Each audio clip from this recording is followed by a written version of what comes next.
तो चलिए आज हम लोग यहाँ पे देखते हैं प्रश्नावली 12.1 बिहार बोर्ड वर्ग 6।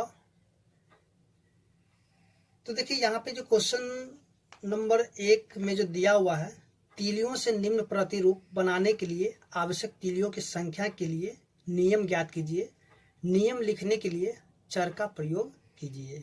ठीक है, आइए यहाँ पे सबसे पहले हम लोग देखते हैं। देखिए सबसे पहले हम लोग एक चीज और पहले समझ लेते हैं। जैसे कि देखिए यहाँ पे चर, ठीक है, और अचर। देखिए चर क्या होगा, जैसे कि हम देखें एक्स होगा, वाई होगा, जेड होगा, ए होगा, बी होगा, सी होगा। ठीक है, अगर ऐसा रहेगा यानी कि X Y Z A B C या कुछ भी रहेगा, यानी कि अंग्रेजी का अक्षर अगर आपको नजर आए, ठीक है, तो मैथ में हम इसको क्या बोलेंगे, चर बोल देंगे। ठीक है, यानी इसको क्या बोलेंगे, चर बोलेंगे। और अचर क्या हो जाएगा, जैसे कि हम देखें 1 2 3 4 ऐसे करके चलता चला जाएगा। ठीक है, ये सभी क्या हो जाएगा, अचर हो जाएगा। ठीक है, तो चलिए यहाँ पे हम लोग देख ले कि चर क्या होता है और अचर क्या होता है, और आगे हम लोग देखते हैं।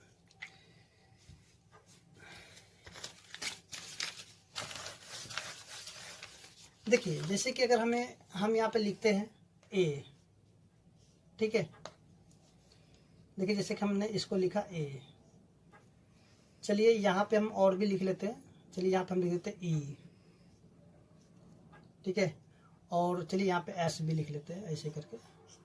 ठीक है, तो एक चीज यहाँ पे देखिए, तो जैसे कि यहाँ से इसको हम अलग कर दे, अगर इसको हम हटा देते यहाँ से, ठीक है, देखिए ये कुछ इस प्रकार से हटेगा। एक ये वाला इधर हट गया, और इधर अगर इसको हटाते हैं तो ये वाला हो गया, और देखिए यहाँ पे ये हट गया।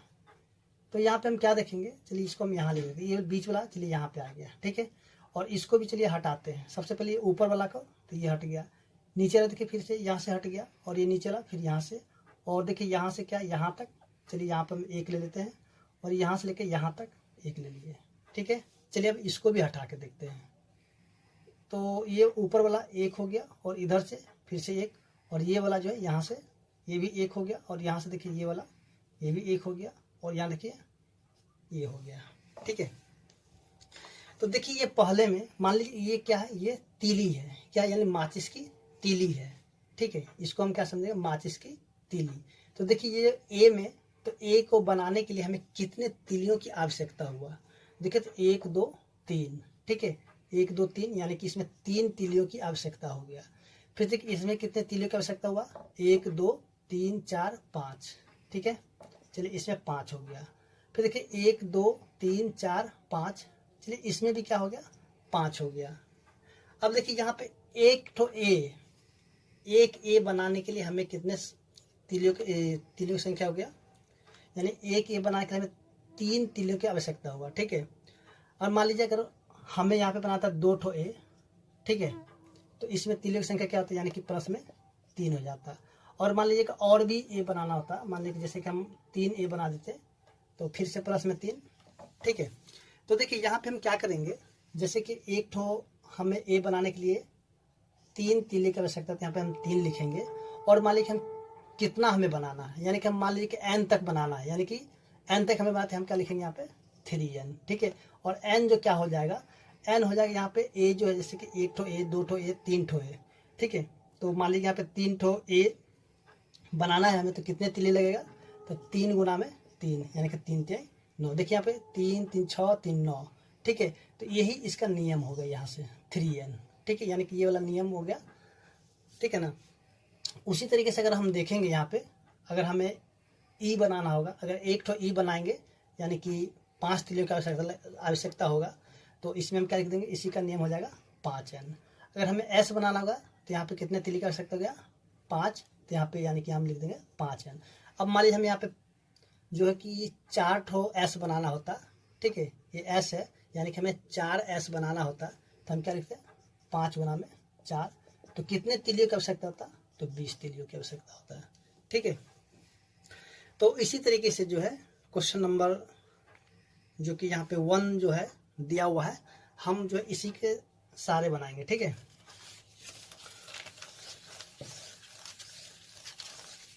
तो देखिए पहला जो ए नंबर में जो दिया हुआ है, यानी कि ये जो क्वेश्चन दिया हुआ यू, ठीक है, तो इसमें बताना कि कितने तीलियों की आवश्यकता होगी। तो देखिए यहाँ पे तीली कितनी लग जाएगा, यहाँ तक 1, ये वाला 2 और ये 3। क्या लिखेंगे 3। और इसमें जैसे कि यहाँ पे 1 है, ये 1 ही है, तो इसको हम लिख देते हैं यहाँ से, चलिए यहाँ पे n लिख देते हैं, ठीक है। और n का जो वैल्यू क्या होगा, कुछ भी हो सकता है।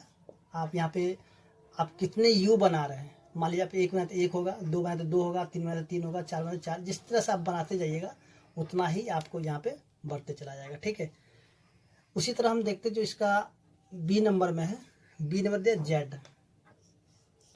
तो देखिए जेड बनाने के कितने तीलियों की आवश्यकता होगा। देखिए यहाँ पे ऊपर में 1, ये बीच में 1 हो गया, 2 और ये हो गया 3, तो ये कितना होगा 3n। तो इसके लिए क्या लिखेंगे, n बराबर क्या लिखेंगे, n बराबर कुछ भी हो सकता है, आप जितना बनाइएगा उतना ही आप n के यहाँ पे लिख सकते हैं। n 1 2 3 4 आप जो भी यहाँ पे लिख सकते हैं, ठीक है। इसी तरीके से जो यहाँ पे दिया हुआ b, देखिए यहाँ पे क्वेश्चन नंबर सी में दिया है b, इस तरीके से, ठीक है। तो यहाँ देखिए कितने तीलियों की आवश्यकता हुआ, 1 2 3 4 और ये पूरा वाला 5, ठीक है। 1 2 3 4 और ये पूरा 5 हो गया, तो यहाँ लिखेंगे 5n, ठीक है। और n की संख्या भी यहाँ पे कुछ भी हो सकता है, जैसे कि यहाँ पे हमने लिखते जा रहे हैं। आपको क्या है, इसको जो सभी में लिखना है, आपको जितना जैसे जितना भी लेना उतना आपको यहाँ पे लिखते जाना है, ठीक है। उसी तरीके से देखते हैं जो क्वेश्चन नंबर डी में s दिया हुआ है, तो इसमें भी क्या हो जाएगा, 1 2 3 4 5 यानी कि 5n, ठीक है। और n की वैल्यू भी आप यहाँ से लिख सकते हैं जैसे कि ऊपर दिया हुआ है, ठीक है। उसके बाद जो क्वेश्चन नंबर ई में जो दिया हुआ है, चलिए यहाँ पे क्वेश्चन नंबर ई को देख लेते हैं, जो कि ऊपर में लिख लेते हैं ई। देखिए यहाँ से, ठीक है। तो देखिए इसमें कितना है, 1 2 3 4 5 6 के 6n, और यहाँ भी n की वैल्यू उसी प्रकार से लिख सकते हैं, 1 2 3, जितना बनाना है आप इसको लिख सकते हैं, ठीक है।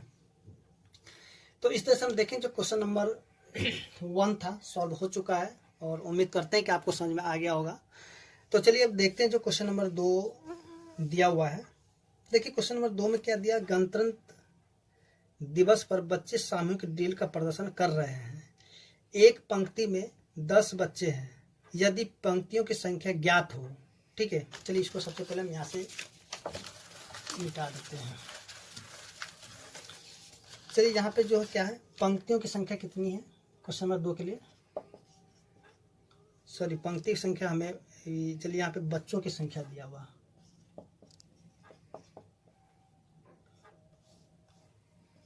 एक पंक्ति में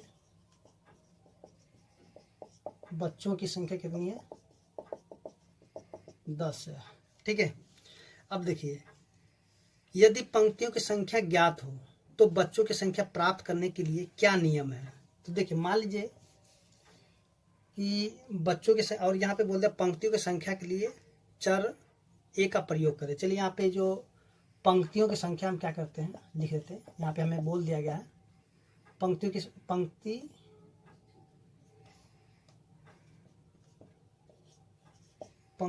की संख्या, चलिए यहाँ पे हम लिख देते हैं a, ठीक है। अब हमें बताइए सर यहाँ पे अब क्या करना है, एक पंक्ति में बच्चों की संख्या 10 है, अब पंक्तियों की संख्या a है, ठीक है। अब कितनी पंक्ति है, तो हम क्या इसको इससे गुना कर दें, कितना हो जाएगा 10 गुना में a यानी कि 10 है। और a का वैल्यू आपका कुछ भी हो सकता है, मान लीजिए यहाँ पे अब जितनी पंक्ति होगा उतना हम यहाँ पे लिख देंगे। जैसे कि मान लीजिए एक जगह हम एक पंक्ति हो सकता है, या 2 हो सकता है, 3 भी हो सकता है, यानी कि कितनी भी पंक्ति हो सकता है, ठीक है। तो इसको एक जगह में आप हटा करके, जैसे कि मान लीजिए यहाँ पे अगर 2 पंक्ति होगा तो यहाँ पे हम लिख देंगे एक जगह में 2, तो कितना हो जाएगा, कितने बच्चों की संख्या हो जाएगा 20 हो जाएगा। मान लीजिए अगर 3 होगा तो 10 गुना में 3, तो कितना हो जाएगा 30 हो जाएगा, ठीक है। आपको करना ये नहीं है, आपको सिर्फ यहीं तक ही करके छोड़ देना है, ठीक है। उसी प्रकार हम देखते हैं जो क्वेश्चन नंबर 3 दिया हुआ है। देखिए एक टोकरी में 60 केले हैं, आप टोकरियों की संख्या के पदों में केले की कुल संख्या को किस प्रकार से लिखेंगे, और टोकरियों की संख्या के लिए आपको क्या करना है, बी का प्रयोग करना है। तो क्वेश्चन नंबर 3 के लिए भी ठीक इसी प्रकार से लिखेंगे जो जो चीज़ दिया हुआ है, ठीक है। अब यहाँ पे हम ऐसे भी लिख सकते हैं, एक टोकरी में केलों की संख्या कितनी है, एक टोकरी में केलों की संख्या जो है 60 है, ठीक है। और टोकरियों की संख्या कितना है, चलिए इसको जो मान लिया, चर का मान क्या माना है, बी माना है, ठीक है। चलिए हम यहाँ पे लिख लेते हैं, टोकरियों की संख्या बी है। तो यहाँ पे क्या बताना है कि कुल को किस प्रकार से लिखेंगे, तो कुल के लिए हम इस दोनों को गुना करेंगे कि 60 गुना में बी कर देते हैं, यानी कि 60 बी। सीधे सीधे आप यहाँ से इसको भी लिख सकते हैं, ठीक है। डायरेक्ट आप लिखिए यहाँ पे 60 बी, ठीक है। तो इसी तरीके से जो है क्वेश्चन नंबर 4, 5 जो है, 6 है, 7 है, सभी के सभी बन जाएगा। तो देखिए यहाँ पे अब देखते हैं क्वेश्चन नंबर जो 4 दिया हुआ है। देखिए क्वेश्चन नंबर 4 में क्या दिया है कि रानी अपनी कक्षा के विद्यार्थियों, प्रत्येक विद्यार्थी के जन्मदिन के उपलक्ष्य पर 2-2 टॉफियां बांटती है। विद्यार्थियों की संख्या ज्ञात होने पर आप क्या कुल टॉफियों की संख्या के लिए सूत्र बता सकते हैं। विद्यार्थियों की संख्या m का प्रयोग करना है। तो देखिए यहाँ क्वेश्चन नंबर 4 में भी क्या करेंगे, सीधी सीधी जो चीज़ दिया हुआ, जैसे कि यानी कि 2-2 टॉफियां बांटती है। चलिए यहाँ पे हम क्या करते हैं, बांटी प्रत्येक बच्चों, चलिए यहाँ पे हम लिखते हैं प्रत्येक बच्चों में या प्रत्येक विद्यार्थियों में, प्रत्येक विद्यार्थियों में बांटी गई टॉफी कितना है, 2, यानी कि प्रत्येक विद्यार्थी, एक विद्यार्थी कितना बांटा गया है। चलिए यहाँ पे इसको हटा देते हैं, चलिए एक विद्यार्थी लिखते हैं, एक विद्यार्थी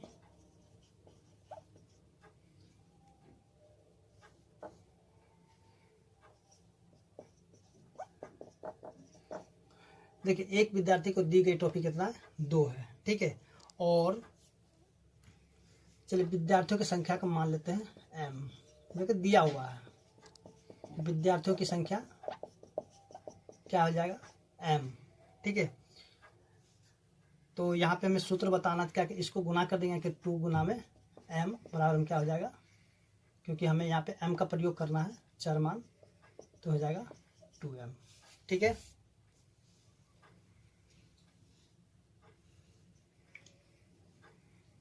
इसी तरह से हम देखते हैं जो क्वेश्चन नंबर 5 है। देखिए क्वेश्चन नंबर 5 में क्या दिया, सीमा गुड़िया की बड़ी बहन है। सीमा गुड़िया से 5 वर्ष बड़ी है, तो सीमा की आयु गुड़िया की आयु को पदों में लिखें। तो चलिए यहाँ पे देखते हैं जो क्वेश्चन नंबर 5 का ए है। देखिए सीमा गुड़िया की बड़ी बहन है, सीमा गुड़िया से 5 वर्ष बड़ी है, ठीक है। तो सीमा की आयु गुड़िया की आयु को पदों में लिखे। तो मान लेते हैं कि जो, चलिए यहाँ पे हम मान लेते हैं, चलिए इसको यहाँ से हटा देते हैं।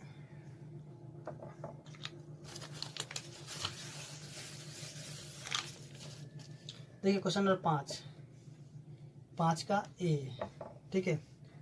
चलिए सबसे पहले ए को नहीं लिखते हैं। सीमा की बड़ी बहन गुड़िया, सीमा गुड़िया से 5 वर्ष बड़ी है, सीमा गुड़िया से, चलिए यहाँ पे गुड़िया को हम मान लेते हैं ए, गुड़िया की आयु कितना हो जाएगा, चलिए ए मान लेते हैं, आप एक्स कुछ भी मान सकते हैं, ठीक है। यहाँ पे दिया हुआ नहीं कि आपको क्या मानना है, चलिए यहाँ पे एक्स दिया हुआ, चलिए यहाँ पे एक्स कर लेते हैं, चलिए ए ही रहने देते हैं। चलिए गुड़िया की आयु x वर्ष मान लेते हैं, ठीक है। अब देखिए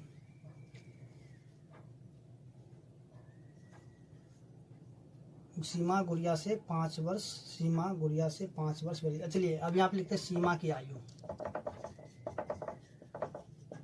तो इससे जो 5 वर्ष बड़ी, यानी कि x प्लस में 5 वर्ष, ठीक है। अब देखिए यहाँ पे क्वेश्चन नंबर ए में क्या बताना है, सीमा की आयु गुड़िया की आयु को पदों में लिखे, सीमा की आयु और गुड़िया की आयु को पदों में लिखे। तो देखिए जैसा कि हमने यहाँ पे क्वेश्चन नंबर 5 का जो ए है,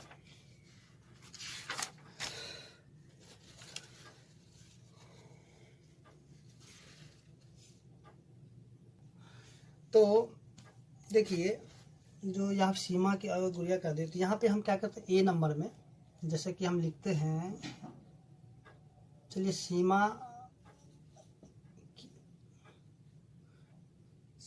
की आयु, देखिए सीमा की आयु जो है, ठीक है, गुड़िया के आयु के क्या है, यानी कि उससे 5 वर्ष अधिक है। सीमा की आयु बराबर क्या हो जाएगा, ये जो सीमा की आयु हो जाएगा x प्लस में 5 वर्ष, ठीक है। उसके बाद जो है सर यहाँ पे हम क्या करते हैं, x के जगह, x तो यहाँ पे गुड़िया की आयु होती है, x की जगह हम लिख देते हैं गुड़िया की आयु और प्लस में 5 वर्ष, ठीक है। उसी तरह जो बी नंबर है इसका, तो देखिए बी में जो हम लिखे, यहाँ पे बी में क्या बताना, जब गुड़िया की आयु x वर्ष है तो सीमा की आयु बता, देखिए यहाँ पे सीमा की आयु यहाँ पे निकल गया है, तो इसको हम लिख देंगे यहाँ पे देख करके, सीमा की आयु क्या हो जाएगा x प्लस में 5 वर्ष, ठीक है। तो देखिए यहाँ पे क्वेश्चन नंबर 5 था, सॉल्व हो चुका है और उम्मीद करते हैं आपको समझ में आ गया होगा। तो चलिए अब देखते हैं जो क्वेश्चन नंबर 6 दिया हुआ है।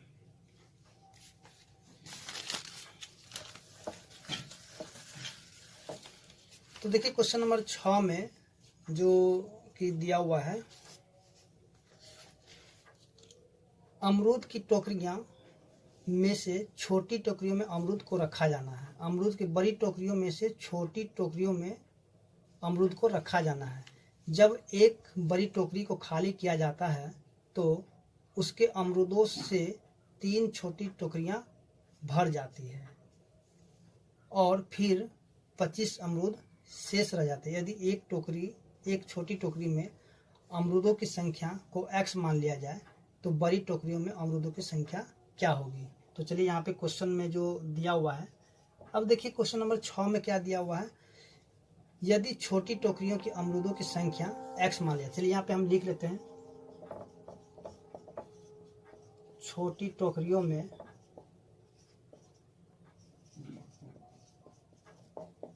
अमरूदों की संख्या बराबर x हो जाएगा, ठीक है। उसके बाद कहता है जब बड़ी टोकरी को जब खाली किया जाता है, ठीक है, तो बड़ी कितना, यानी 3 छोटी टोकरी भर जाता है। तो देखिए यहाँ पे x है छोटी टोकरी, यानी कि 3 गुना में x, और जो है शेष कितना है 15 अमरूद रह जाता है, यानी कि प्लस में 15 अमरूद रह जाता है। कि जब बड़ी टोकरी को खाली किया जाता है तो 3 टोकरी भर करके भी 25 अमरूद शेष रह जाता है। देखिए छोटी टोकरी कितना है, छोटी टोकरी में जो अमरूदों की संख्या क्या है x है, ठीक है, तो 3 टोकरी है और यहाँ अमरूद की संख्या क्या x है, और इसको इसमें जो 25 जो शेष रहता है उसको भी जोड़ देंगे, ठीक है। तो इसका सीधे सीधे हम क्या कर सकते हैं, लिख सकते हैं 3x + 25, ठीक है।